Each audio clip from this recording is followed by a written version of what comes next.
And how can you mend a broken heart? How can you stop the rain from falling down?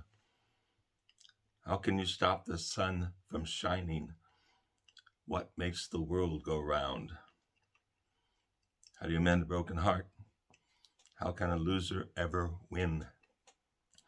Please help me mend my broken heart and let me live again. You know, when I was in high school, I used to go to the music stores and I would pick up the music books and I would read the lyrics in all the music books just because there was a lot of wisdom there. There was always something that spoke to a teenage heart anyway, or teenage experience. There's always something in it if it was a good song. Hello, everybody. Welcome once again to Counselor's Couch 101. I seem to be on an old song lyric jag lately. Maybe there's something in it that might be of interest to these conversations.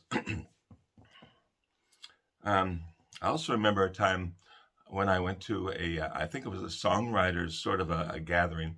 What they did, Songwriters Magazine, if I remember correctly, it could have been another group. If I'm wrong, please correct me down below. But they would hold these events every so often. And what they do is they invite in all the songwriters to present their songs to someone in the music industry. They get a music producer or a songwriter or somebody that was involved in a high level of a recording business. And they would listen to some of the songs that the local songwriters would submit. Now, the way it went was you'd bring in a recording of the song, and you'd also bring in copies of the lyrics, several copies of the lyrics. And what the person would do, who was from the music company, they'd pick something at random, just randomly pick something. And then the first thing the music guy would do was he would read the lyrics. If the lyrics weren't any good, he didn't want to go any further, right? But he would read the lyrics, and if he thought there was something there, he would nod and say, okay, go ahead, play the song. And then they'd listen to the song, and the person from the music company would critique it. He would either say he liked it or didn't like it. He'd either say, give some suggestions on how to improve it, or whether or not there wasn't the kind of thing anyone was looking for. He'd just give advice about songwriting. I found it very fascinating. And the most fascinating part, like I said, is he'd read the lyrics. He wants to know what it's all about. What's the sentiment? Did it have anything to convey, right, to an audience? Today, I got a tale of two gentlemen. And I'd also like to point out that when I give examples, I purposely try to pick back examples from as far long ago as I can, because I don't want anyone I'm talking with these days to be offended or think I'm revealing their secrets or anything like that. But as I've said before in previous posts, there's a lot of commonality in human experience. So a lot of things that I dealt with early on, I'm still hearing about today. Human beings don't change all that much, not all that perceptibly, right? So two gentlemen, like I said, got some people right now talking about relationship problems, but these two gentlemen go way back, right? The first one guy, he came into my office and he walked in, he sat down. I said, hi, what are you doing here? How can I help you? And he couldn't speak. He seemed to be choked up with a lot of emotion. He seemed to be like doubling over with it. And then all of a sudden he just started crying. Hadn't said a word yet. I mean, I knew his name because he filled out some papers, but he hadn't said anything. And he didn't tell me why he was there. And I figured pretty obviously something happened, something catastrophic in his life happened. I wonder if someone had passed away that he was close to. Or that his economic life had been destroyed, obliterated. But it was nothing like that. It seems that his girlfriend broke up with him, and he was destroyed by that. And the thing of it is, you stop and think about it, the reason why people feel so devastated when a relationship breaks up, especially if the other person is breaking up from the one with the broken heart, right, is that the person with the broken heart is being rejected in all manner of being. The person himself, his physical being was being rejected. His personality was being rejected. His thoughts, his ideas about life, his philosophy, his humor, um, what he wanted to do for a career, what he expected for the future, what he wanted in a relationship and or possibly with the family. All of that was being rejected. And that's why it was so devastating. There's nothing about me you'd like, nothing. This guy was just crying away. Now, it's easy and it's also true to say to someone who's going through that sort of a horrible experience that time heals all wounds. If, in this case, it was a lady who had rejected him, if the lady didn't want you, then that relationship was not meant to be. It was never going to be a happy relationship when one of the partners in the couple did not want to be there. It was never going to work, right? And you could look at that and take some solace and say, okay, I get it, but that still doesn't erase the pain that I'm feeling and going through because of all this rejection, right? I'm still feeling it. I'm still overcome with a sense of my own worthlessness, something like that. It destroys someone's self-confidence. Their self-esteem goes down when someone doesn't want them. We can tell them, okay, time's going to heal all wounds, just hang out. You'll find a better fish in the sea and all that kind of stuff. And all of that is true. It is positively true. The only way we can truly erase a broken heart, if we can at all, because I think it stays with us in some degree or level, but the only way we can erase that hurt and that pain is to find a better partner, someone who is better suited, someone who fits you better, someone who wants to be in relationship with you. When you find that person, you have a chance of overcoming the rejection. But oftentimes that rejection just stays forever. It never disappears. And that can be hurtful. And this is just a side note. Please forgive me if offensive. Sometimes we've heard of relationships on the rebound. Sometimes people get involved in a relationship. I'm not talking about the rebound relationship, but ones that come after that. And they pick someone who's a little bit less on that scale of 1 to 10 because we don't want to be rejected again. We pick someone who's safer. And that doesn't necessarily mean we're going to have a better history with this person. But we do that. We pick someone who is not going to hurt us as much as the first person did back in the day. Just something to be aware of. Once again, I've said this recently. I keep saying it, but it's always true. When we go into relationships, we all bring our baggage. I don't really like that term, but it does describe it very well. It's what we carry with us. We all bring our emotional baggage to the next relationship. And everybody who's over the age of 12 recognizes that that's what's going on. We're bringing all the hurts and worries and the problems from the past into the current relationship. And it can destroy the next relationship and many of them after, right? So that gentleman was destroyed. He could cry in the office. He was looking for help. And of course, there was nothing I could say to him that his friends could not have said to him, right? But one of the things was I just asked him to talk. I said, go ahead.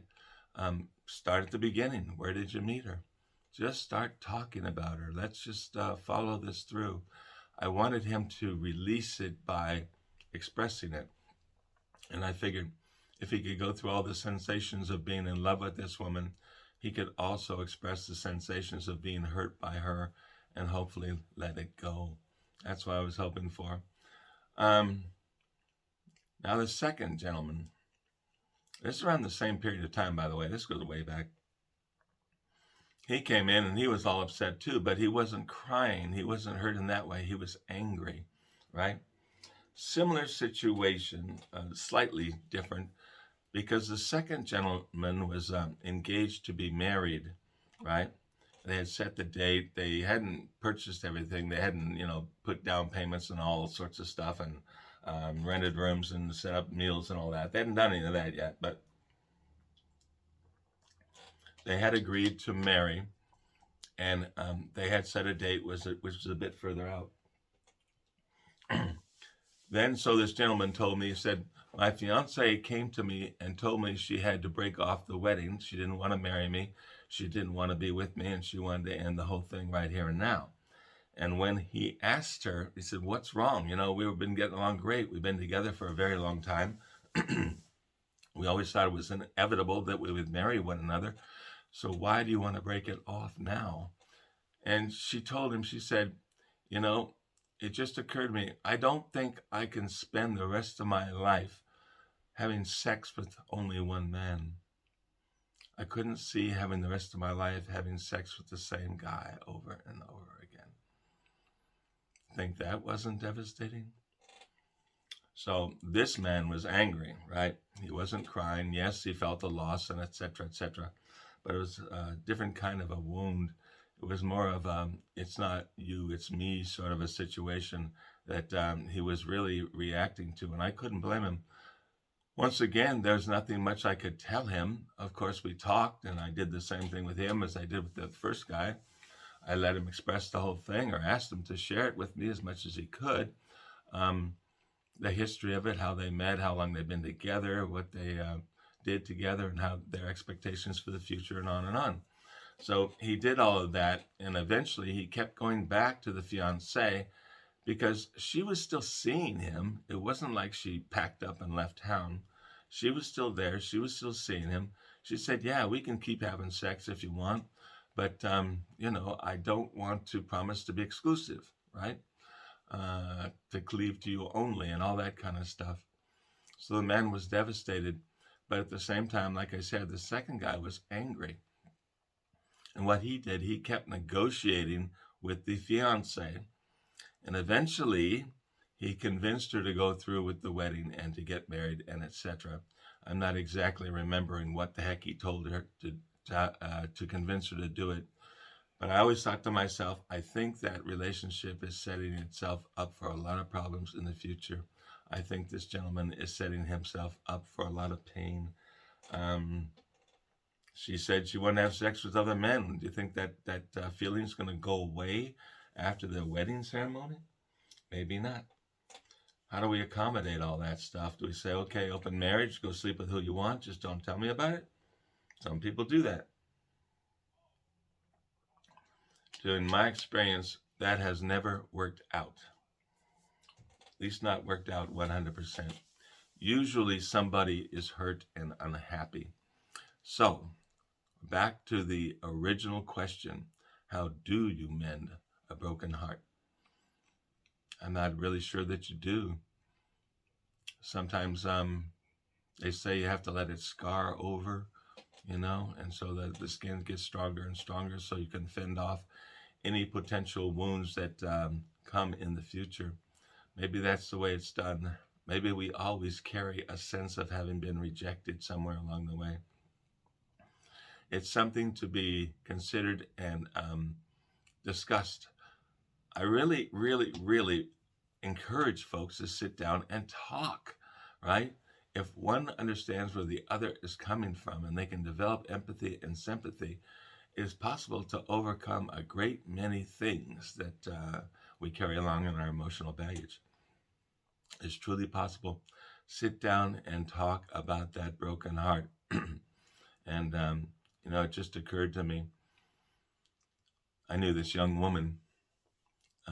She also was engaged to be married, but she was engaged to a gentleman who was had lost his previous girlfriend. The previous girlfriend passed away. I don't remember what happened to her, some sort of disease or something like that. But she passed away, and this man truly was on a rebound. And the woman that I was talking to knew it. And she said, "I'm wondering if that's going to wreck our marriage because he's always going to be in love with this other woman who passed away." These young folks, I think the lady was like 20 and the guy was like 23. These were young folks. And she was saying, "I wonder if he's going to carry the memory of her all through our marriage. Is it going to affect us into the future?"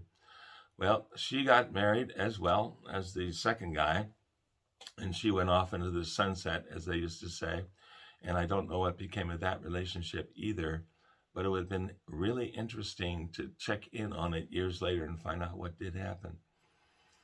You know, look at the experiences of other people in these sorts of things and how did they cope and how did they succeed or not as the years went by. How do you mend a broken heart? That was the question. I'm always open to suggestions from any and all of you. You come up with great ideas. Please share them. Mending broken hearts. I kind of sort of think you don't. I think we move on, carrying the scars with us, but that we find a way, and maybe we find a happier way, a better way. I think it was Frank Sinatra who said, "Love's more lovelier the second time around." I don't know, just saying. Thanks for stopping by. Look forward to talking with you next time.